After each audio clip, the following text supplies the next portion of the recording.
Hello guys, magandang umaga sa inyo lahat and welcome back to my channel. So, nakita niyo po ba ito? Ito po, nahiram ko po ito. Hindi po akin to, hindi namin ko po yon. So, ito pong lupa na ito ay gagamitin lang po natin para magtanim po ng konting halaman. And again, hindi po sa akin to, nahiram ko lang po ito.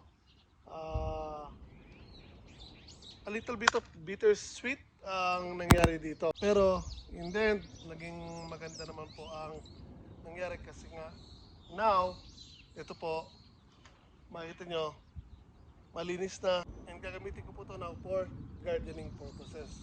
Uh, Before po kasi, kinukuha ko po ito or balak ko sanang rentahan.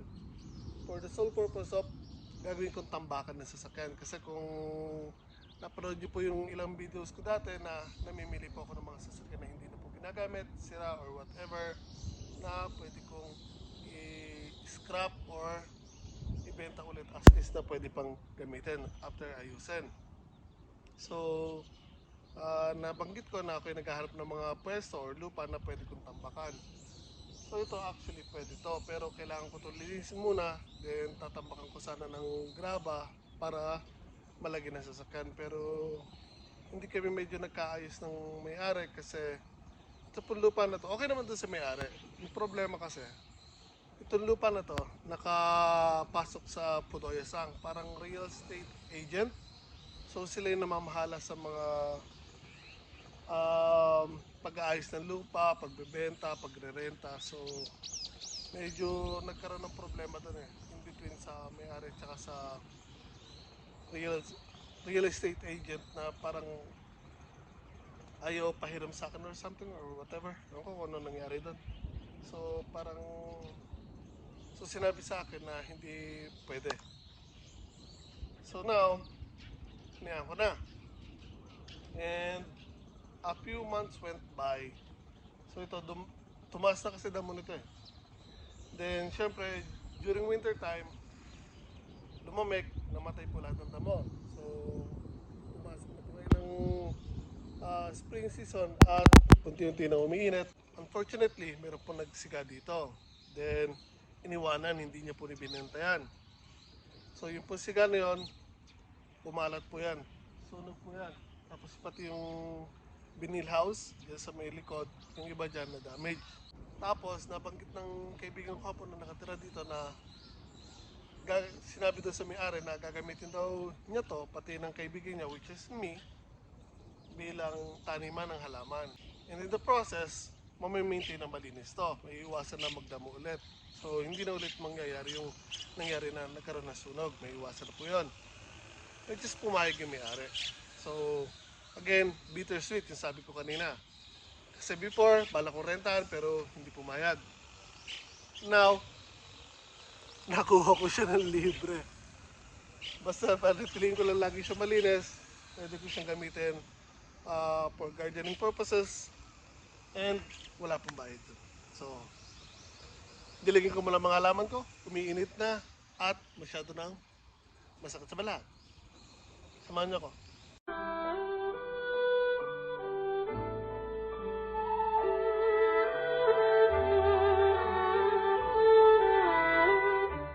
Okay guys, so habang pinupuno ko yung drum na yun ng tubig, pakita ko sa inyo kung ano mga nakatanim natin dito. So, kung nakikita nyo, medyo may pabundok dito na lupa. So, as of now, nagamit ko hanggang dito pa lang. So, meron ako ditong tanim na sweet corn mula dito hanggang doon. Isa pang row ng sweet corn ulit. Then, meron ako ditong mga beans. Climbing beans po yung nakatanim dyan. Later on, lalagyan ko po sila ng balag pag naglakihan na. Dito naman po, kalamismis and harabilya. Dito naman po, meron po tayo ditong sweet potato or kamote. So kahapon ko lang po tinanim yan, kaya medyo lanta pa. Meron tayo dito mga sile. And ang mga sili ko yung super maanghang. Meron tayo dyang melon. Meron tayong pakwan, watermelon. Then kalabasa. Meron din tayo mga papaya doon, 4 na puno. Dito meron tayo isang diretso ng luya. Ito mga okra. Dito naman patatas na malalaki po. Tinanim ko dyan. Tapos another 2 row ng sweet corn. Meron po tayong yakon, 2 puno lang. At 2 row ng kasaba. So balinghoy po yan. So punta tayo dito sa may dulo. Medyo maluwag po itong nahiram natin na lupa. Kaya marami po tayo natanim. So dito, saka doon, 2 kama po yan or 2 hanay. Diretso hanggang doon sa may dulo yung sa pabundok doon. Puro po sitaw naman yan. So marami po tayong ma-harvest dito pag nagsibulan na po lahat yan. So kahapon, ayun po, nakabili ako ng papaya. So meron ako dito ng 4 na puno ng papaya. Yan, yung isa, at ayun. So okay, meron ako mga melon dyan, tapos 3 pakwan, 3 kalabasa. So habang lumalaki yung mga papaya natin dyan, sa baba nyo naman po, gagapang yung mga melon, pakwan, at kalabasa. Doon sa harapan naman po, ito yung iba't ibang klase natin ng mga sili, Carolina Reaper, Ghost Reaper, Trinidad, kuno nung mga super anghang ng mga sili. So, again, yan po, luckily, nagamit natin itong lupa na to for free. Yan nga, sabi ko bittersweet kasi nga dati, kinukuha ko siya bilang pagtatambakan sana ng sasakyan, sole purpose ng tambakan. And then dahil nga masyado siyang malaki, bala ko sana papantayin ko yan, then tatambakan ko ng graba, siguro at least kalahati gagawin kong tambakan ng sasakyan or 1/4 niya, tapos yung rest garden. Pero again, hindi ko siya nakuha, hindi siya binigay sa akin. Pero dahil nga sa incident na may nagkaroon ng sunog, yun, nagamit ko siya for free. So okay lang. Pabor sa atin na nangyari. So yan, sinimulan ko to nung Thursday. Nais ko yung dapat ayusin ka kasi ang dami pang mga basura na nakatambak. Then nag-start ako doon, naghukay, doon nagtanim, as it goes kahapon, kalahati naman tinapos ko. So now, puro mga pagdidilig na lang gagawin natin, tapos kung anong extra na gusto nating itanim. So may dala ko ngayon na patola and mga ilang piraso ng okra, magdadagdag pa ako ng okra kahit marami ng okra doon. Then meron din tayong dala na gabi, so itatanim ko rin yung gabi for today. So diligin ko muna to. Diyan lang kayo.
すぐ枯れちゃうな。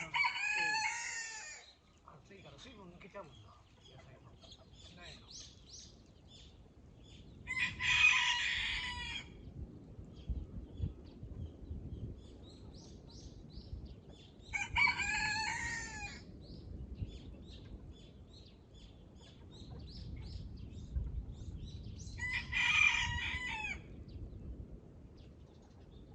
あ、これ。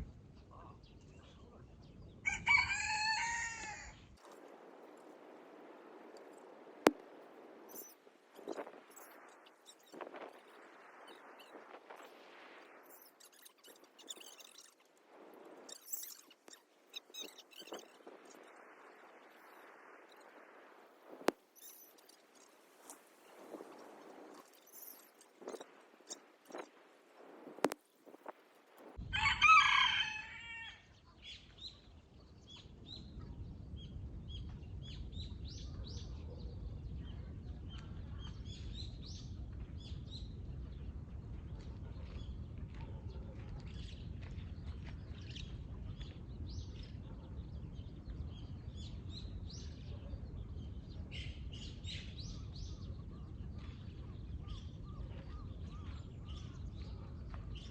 あのさ、久美ちゃんとこはさ、ハンディ用のチェーンソー買ったんだよ、2台。片手でできるやつ。おはようございます。歩いてきて。いいね、今度、畑にしちゃったんですよ。いろんなものが終わって、そう。楽しみだ。はい。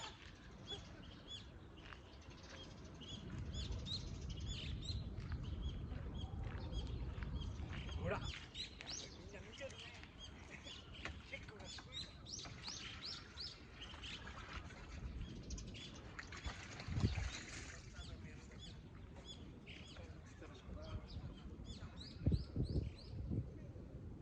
畑、土地売る人もいっぱい出てくるよ。これから出てくると思うよ。バイパスができれば土地が上がるじゃん。だから手放す人もいる。家がいっぱい建てば埃も立たなくなるしな。畑が多いとま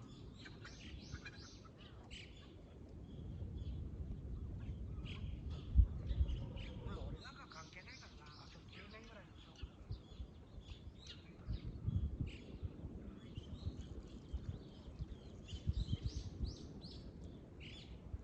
東京行くのやめようかな。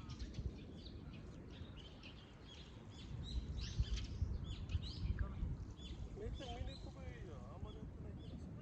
こっちだって俺多分10時半頃着いてお昼過ぎにこっちに帰ってきちゃった。3時頃までに帰ってきてるから。大変だけど。うん、だけどほら、こいつらがいるからさ、これもう行かないよ。さあ、野菜いっぱいあげると、でっかくなった時はダメ。うん。いっぱいあげてもダメだよ。たまには、会いに行くけいいよ、今日で。いや別に1週間遅らしてもいいさ。その次の日でもいいから。別に用ないんだよ、大した。とてもここの土地買うか買わないか聞くだけだから。用はないけど、会いに行くだけじゃん。お姉ちゃんも車乗ってないでしょ。